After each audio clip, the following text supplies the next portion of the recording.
할렐루야, 주님의 이름으로 인사드립니다. 나세렛 아침무당 토요일을 담당하게 될 양정석 목사입니다.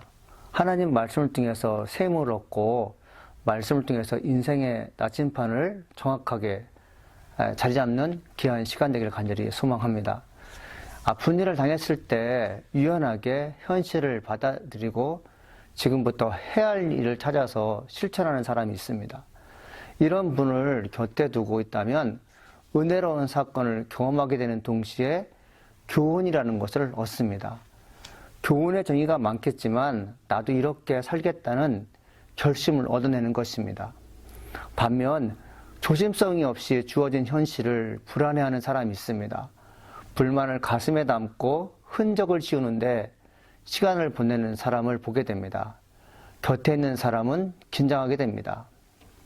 아픈 경험 때문에 한동안 예수님의 도움을 받을 수밖에 없는 상황에 놓여 있게 됩니다. 우리는 어떤 입장에 놓여 있어야 할지 결정해야 됩니다. 오늘 우리에게 주시는 말씀을 한번 읽어보겠습니다. 저물었을 때 아리마대 요셉이라는 사람이 왔으니 그도 예수의 제자라.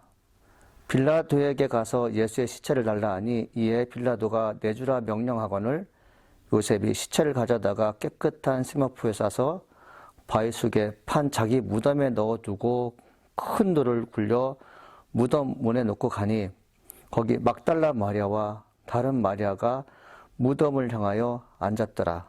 그 이튿날은 준비일 다음 날이라. 대제사장들과 바리새인들이 함께 빌라도에게 모여 이르되 주여 저 속이던 자가 살아있을 때 말하되 내가 사흘 후에 다시 살아나리라 한 것을 우리가 기억하노니 그러므로 명령하여 그 무덤을 사흘까지 굳게 지키게 하소서. 그의 제자들이 와서 시체를 뚝질하여 가고 백성에게 말하되 그가 죽은 자 가운데서 살아났다 하면 후에 속임이 전보다 더 클까 하나이다 하니 빌라도가 이르되 너희에게 경비병이 있으니 가서 힘대로 굳게 지키라거늘 그들이 경비병과 함께 돌을 임봉하고 무덤을 굳게 지키니라. 아멘. 오늘 말씀을 통해 등장하는 주요 인물은 아리마대 요셉입니다. 사절을 할애하여 요셉의 선행을 간결하게 설명하고 있습니다. 말씀을 묵상하면서 다음과 같은 생각을 해봤습니다. 만일 내가 예수님이 계신 그곳, 즉 십자가형을 당하고 있는 예수님을 바라보고 있었다면, 그리고 죽음 후에 예수님께서 어떤 형태로 묻히게 될지 고민하는 나 자신이었다면 어떻게 했을까를 고민하게 되었습니다.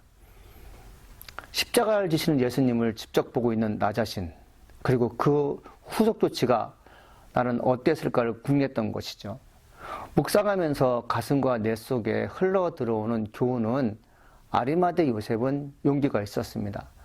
당시 최고의 권력층이라 칭했던 빌라도 총독, 대제사장들, 바리새인들, 서기관들이 중죄인으로 십자가형을 선고받은 예수의 시신을 달라고 합니다. 그런 용기는 어디에서 난 것일까요? 사랑입니다. 사랑하는 사람을 위해서 욕을 먹는 거 개의치 않습니다.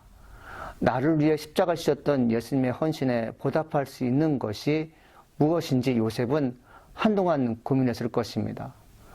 그 고민의 생각을 무덤은 가두지 못합니다. 그런 용기가 어디서 났던 것일까요? 사랑입니다. 사랑하는 사람을 위해서 욕을 먹는 거 개의치 않습니다. 나를 위해 십자가를 지셨던 예수님의 헌신에 보답할 수 있는 것이 무엇인지 요셉은 한동안 고민했을 것입니다. 그 고민을 생각의 무덤에 가두지 않고 용기를 내어 희신을 달라고 말하는 요셉을 본받고 싶습니다. 요셉은 헌신된 행위로서 바위속에 판 새 무덤에 예수님의 시신을 안치합니다. 헌신이 무엇인지 보여주겠다고 믿고 싶습니다. 헌신은 적당한 선에서 잔여물을 가지고 봉사하는 것이 아닙니다. 내가 가지고 있는 최고의 것을 드리는 것을 헌신이라고 합니다. 내게 있어서 가장 중요한 것을 하나님께 드리는 것, 이것이 헌신인데 오늘날 많은 크리스찬들을, 저를 비롯한 많은 크리스찬들이 과연 나에게서 가장 중요한 것을 하나님께 드리고 있는지 이 시간을 통해서 한번 묵상해 보는 것이 좋을 것 같습니다. 내게서 가장 소중한 것을 드릴 수 있는 마음과 행위가 헌신인데, 여러분, 이 헌신이 여러분에게도 적용되기를 소망해 봅니다. 같은 시간대에 예수님을 십자가에 못 박으라고 요청했던 대제사장들과 바리새인들이 십자가형을 선고했던 빌라도를 찾았습니다. 대제사장 무리들은 예수님이 십자가에 매달려 모진 고난을 당하고 계실 때 희롱했던 자들입니다. 그들의 소원은 예수가 죽는 것이었습니다. 타인의 죽는 것을 소원하는 종교 지도자가 있다는 것은 가슴 아픈 일입니다. 예수가 죽으면 편안하게 살 것 같았는데 불안했던 모양입니다. 정직하지 못한 자의 계획과 행동이 불안하다는 것을 말씀을 통해 한 번 더 묵상해 보게 됩니다. 그들이 빌라도에게 찾아가서 하는 말입니다. 주여, 속이던 자가 살아있을 때에 말하되 내가 사흘 후에 다시 살아나리라 한 것을 우리가 기억하노니 그러므로 명령하여 그 무덤을 사흘까지 굳게 지키게 하소서. 그의 제자들이 와서 시체를 두둑질하여 가고 백성들에게 말하되 그가 죽은 자 가운데서 살아났다 하면 후에 속임이 전보다 더 클까 하나이다. 마태복음 27장 63절 64절 말씀입니다. 예수님을 속이는 자라고 합니다. 예수님의 무덤을 굳게 지키자고 결의합니다. 제자들이 시체를 도둑질할 것이라고 예상을 합니다.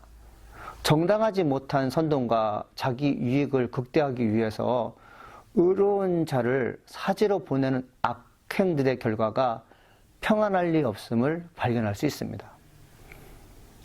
경비병을 시켜 무덤을 지키면 진리가 매장될 줄 알았던 것 같습니다. 돌로 무덤 입구를 봉인하면 예수님의 말씀도 묻히는 줄 착각하고 있는 그들을 보게 됩니다.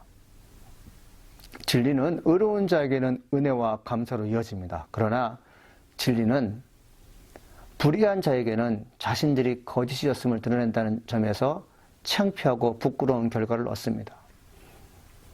우리에게는 기대의 심리라는 것이 있습니다. 어떤 기대의 심리일까요? 예수님, 나를 위해서 무엇을 하시겠습니까? 내가 고난 중에 있는데 주님은 나를 위해서 어떤 계획으로 있습니까? 즉, 나는 항상 주님으로부터 도움받는 입장이라는 것을 우리 마음속은 늘 기억하고 있습니다. 그러나 한번 생각할 것이 있습니다. 그것은 무엇일까요? 예수님이 십자가형을 당하신 날은 내가 주님을 위해 어떤 헌신으로 섬겨야 하는지에 대해 묵상하는 시간입니다. 주님을 위해 무엇을 해야 할지, 그리고 내게 맡겨진 공동체를 위해 어떤 희생과 헌신으로 자신의 모습을 보여줄 수 있는지를 함께 묵상할 수 있는 시간이 되기를 소망합니다. 오늘은 예수님께서 십자가에 못 박혀 돌아가신 첫날로서 하루를 보낸 날입니다. 내일은 부활의 아침이 우리에게 기다려질 것입니다.